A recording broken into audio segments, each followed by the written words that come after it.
Hello, and welcome to another reading of Thomas and Friends. Don't forget to like and subscribe to see more content. Thomas-Saurus Rex. Thomas puffed into the yard after a long day. He saw James and Gordon talking together. When he stopped at the water tower, he could hear everything they said. "I am too important to pull such an ancient load," said Gordon. "Yes," replied James. "I'm glad they brought that old bucket of bolts to do it. The engines here are all too fine. I'm surprised he can do anything. He is so old." "Well, it makes sense for him to pull that special. The fossils deserve each other," said James.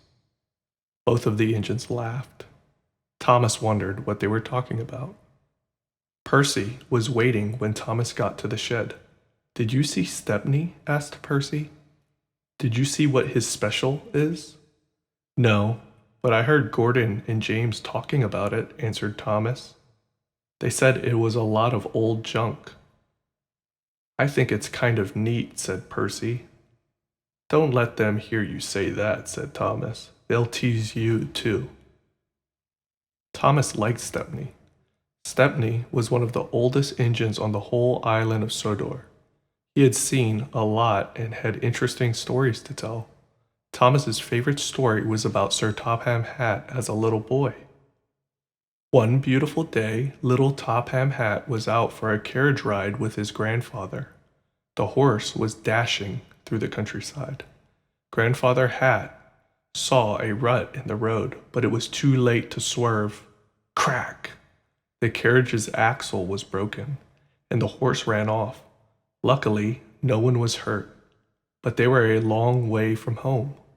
Just then, Stepney, a brand new engine, came chugging by. He was pulling a load of coal, so he didn't have any passenger coaches. There was only one thing to do. Topham Hatt and his grandfather crawled up on top of the pile of coal, and off they went.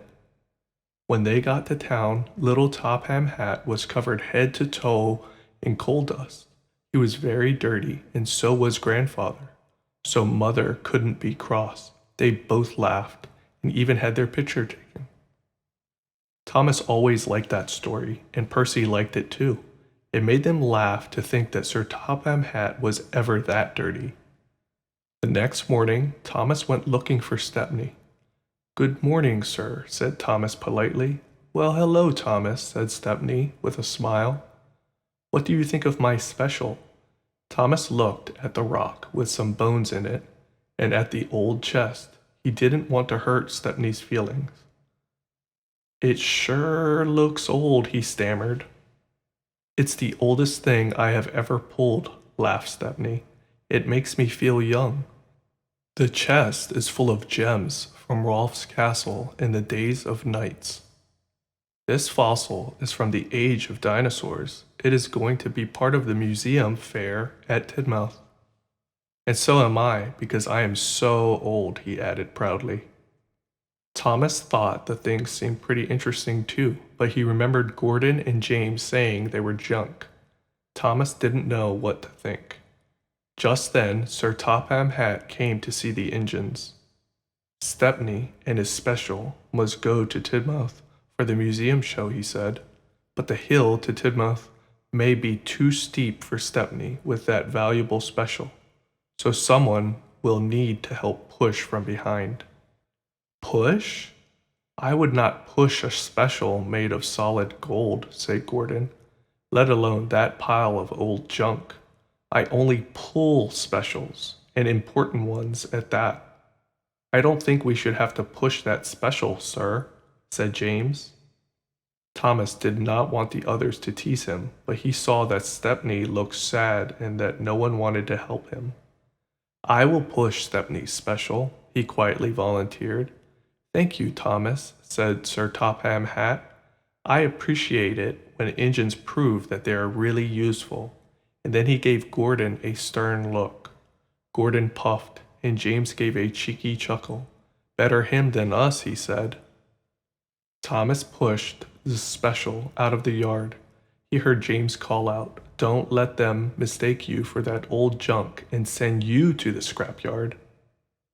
All the way to Tidmouth, Thomas worried about what everyone would say about his old special.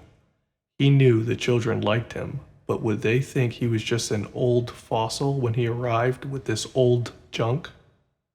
When they arrived at Tidmouth, there were already lots of interesting things to see. There was a butterfly tent, a petting zoo, and a frog exhibit. Thomas helped Stepney onto a special siding that allowed everyone to see the fossil and chest close up, but no one seemed to notice they were there. And then Thomas heard one little boy shout with delight, "Look over there, it's Thomas, and he brought a dinosaur." Soon Thomas and Stepney were surrounded. "Cool! Wow! Look at that!" Thomas had never heard the children so excited. He was excited too. Sir Topham Hatt walked over to them. Thomas was surprised to see that he looked dirty. "Good work, Thomas," said Sir Topham Hatt.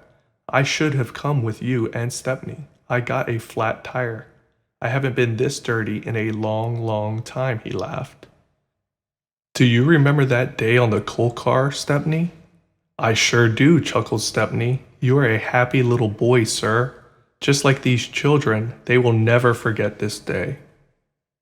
"And neither will I," added Sir Topham Hatt. Just then, a man with a camera walked up. He said, "Everyone smile and say, 'Steamy!' Flash!"